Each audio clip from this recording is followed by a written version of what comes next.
The director of the Avionics and Weapons Systems at the Aeronautical Development Agency, Prabhula Chandran VK, has recently stated that India's upcoming Tejas Mk2 fighter is poised to feature around 90% indigenous content when it enters production in 2031. The Tejas Mk2 program had ran into substantial delays due to engine-related issues. Leveraging on this additional time, the engineers have prioritized the development of indigenous components, thus ensuring greater control over the production, maintenance, and future upgrades of the indigenous fighter. The Indian Air Force, too, has been firmly advocating for the increased percentage of indigenous content in its fighter aircrafts. With around 90% of indigenous content, the Tejas Mk2 is a giant leap in India's quest for self-reliance and is a prime example of India's growing prowess in the field of military aviation.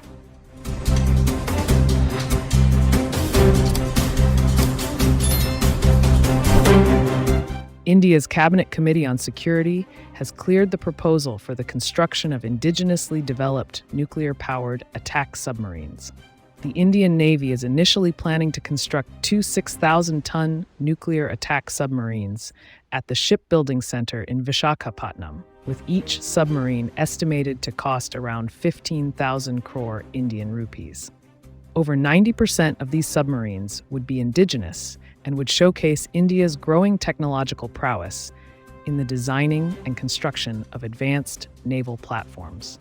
The upcoming submarines are slated to feature a wide range of advanced capabilities and would be adept at undertaking anti-submarine warfare, anti-surface warfare, intelligence gathering, surveillance, and reconnaissance missions. Once inducted, these submarines would complement India's existing fleet of nuclear-powered ballistic missile submarines and would greatly bolster India's capability to safeguard its maritime interests.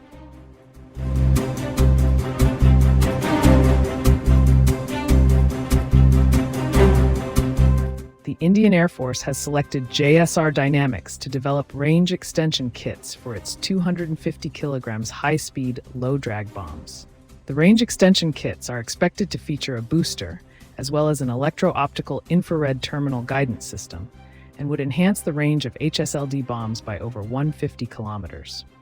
The kit would also greatly improve the accuracy of these munitions and would enable the Air Force to conduct precision strikes without having to worry about collateral damage. The range extension kit would allow the Indian Air Force to engage its targets without having to venture dangerously close to the enemy air defenses.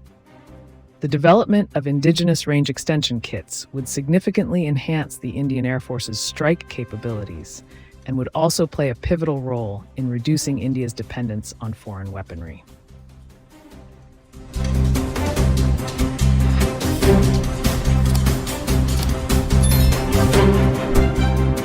Bengaluru-based firm Varchas Aerospace Private Limited has successfully developed engine charge amplifiers for the Tejas Mk1A fighters. The engine charge amplifiers were thus far sourced from Denmark, but the export of this system was blacklisted recently due to concerns regarding its possible re-export to Russia. To remedy the situation, Hindustan Aeronautics Limited had entrusted Varchas Aerospace with the responsibility of domestically manufacturing engine charge amplifiers for the Tejas Mk1A fighters. The locally manufactured amplifiers are currently undergoing trials, and if successful, Varchas Aerospace will commence with the deliveries of this component soon, thus mitigating disruptions to the Tejas Mk1A program.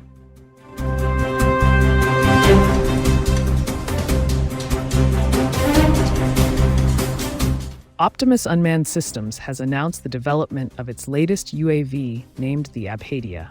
The UAV features a flying wing design and is powered by a turbojet propulsion system.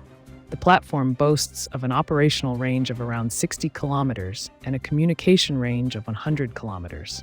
It has a service ceiling of 9,000 meters and is capable of carrying up to 30 kilograms of payload. The Abhedya has been designed specifically for surveillance and geomapping applications, but it can also be used for environmental monitoring, disaster management, and infrastructure planning. Its high service ceiling, extended endurance, and rugged construction make it an ideal platform for operating in high-altitude areas. The Abhedya's stealthy flying wing design lends itself to border area surveillance and covert reconnaissance missions, and if inducted, it could prove to be a crucial asset for the Indian Armed Forces.